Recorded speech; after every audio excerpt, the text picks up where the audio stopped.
రాజధాని అమరావతి పనులను శరవేగంగా ముందుకు తీసుకెళ్లేందుకు కూటమి సర్కారు సిద్దమవుతోంది.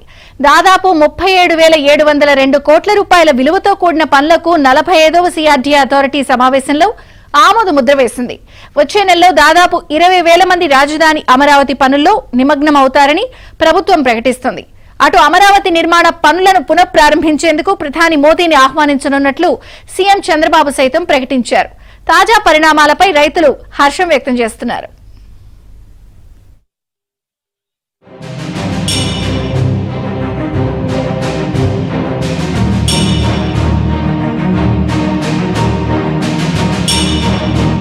ముఖ్యమంత్రి చంద్రబాబు నాయుడు అధ్యక్షతన 45వ సిఆర్డీఏ సమావేశం అసెంబ్లీలో జరిగింది. ఈ సమావేశంలో రాజధాని అమరావతి అభివృద్ధి పనులకు సంబంధించి పలు నిర్ణయాలు తీసుకున్నారు. గతంలో దాదాపు 48,012 కోట్ల విలువైన మొత్తం 73 పనులకు కేబినెట్ ఆమోదంతో సిఆర్డీఏ టెండర్లు పిలిచింది.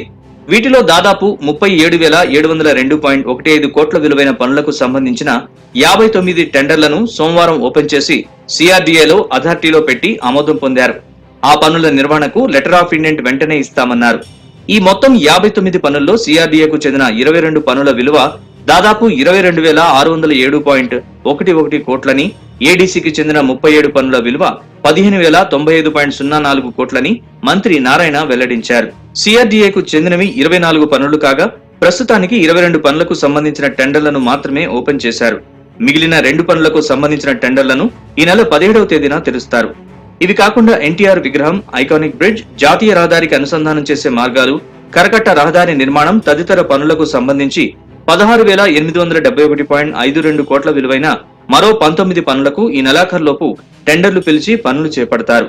అమరావతి అభివృద్ధి పనులకు సంబంధించి 2014-19 మధ్యకాలంలో 43,000 కోట్ల విలువైన టెండర్లను పిలిచి 9,000 కోట్ల వరకు వ్యయం చేశారు. ఇదిలా ఉంటే అమరావతి నిర్మాణ పనుల పునఃప్రారంభానికి ప్రధాని మోదీని ఆహ్వానిస్తున్నట్లు సీఎం చంద్రబాబు తెలిపారు. ఈ రెండు అయిన తర్వాత బీజేపీతో కూడా కలిసి నరేంద్ర మోడీ గారు కూడా మనకు ఉపయోగపడతారని మీరందరూ కూడా చెప్పినట్టు ఓట్లేశారు.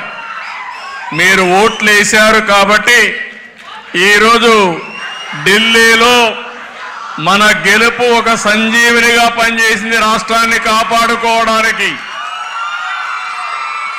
ఈరోజు అమరావతి అభివృద్ధి అయిన, పోలవరం పని ప్రారంభించిన, విశాఖపట్నం స్టీల్ ప్లాంట్ ని ఆంధ్రుల సెంటిమెంట్ కింద గౌరవించి 13,000 కోట్ల రూపాయలు వచ్చినా మీరిచ్చినటువంటి ఏదైతే మ్యాండేటే 21 సీటుతో గెలిపించారు. కాబట్టి ఈరోజు ఢిల్లీలో కూడా మన పరపతి పెరిగింది. కేంద్రం కూడా నేను ఏం అడగడం లేదు. నేను అడిగేది ఒకటే, నాకు పదవులు వద్దు, ఇంకొకటి వద్దు. దగా కాబడ్డ ఈ రాష్ట్రాన్ని మళ్లీ నిర్మాణం చేసే శక్తిని ఇమ్మని కేంద్రాన్ని కోరాను. 2014-19 మధ్యకాలంలో పలు సంస్థలకు భూములు కేటాయించారు. 31 సంస్థలకు కేటాయించిన భూములను సిఆర్డీఏ సమావేశంలో ఆమోదించారు. 2 సంస్థలకు స్థలం మార్పునకు, మరో 11 సంస్థలకు స్థలం మార్పుతో పాటు కాలపరిధిని కూడా పొడిగించామని మంత్రి నారాయణ తెలిపారు. అమరావతి క్యాపిటల్ సిటీ అభివృద్ధికి 64,000 కోట్లు ఖర్చవుతుందని, అందుకు రాష్ట్ర ప్రజల నుంచి వసూలు చేసే పన్నుల నుంచి ఏమాత్రం ఖర్చు పెట్టే ప్రసక్తే లేదని ముఖ్యమంత్రి చెప్పిన అంశాన్ని నారాయణ గుర్తు చేస్తున్నారు.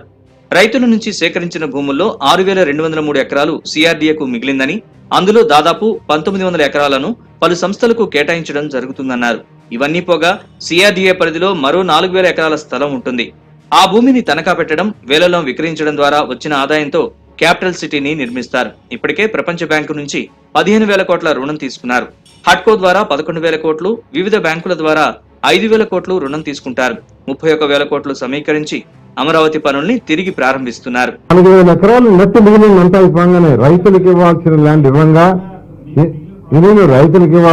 ఇవ్వగా, తర్వాత రోడ్లు వేయంగా, డ్రైన్స్ అన్నిటికి పోంగా ఆ ఇన్ఫ్రాస్ట్రక్చర్ డెవలప్ చేయడానికి, ఇంటర్నేషనల్ స్టాండర్డ్ ఇన్ఫ్రాస్ట్రక్చర్ డెవలప్ చేయడానికి సుమారుగా 64,000 కోట్లు కావాలా.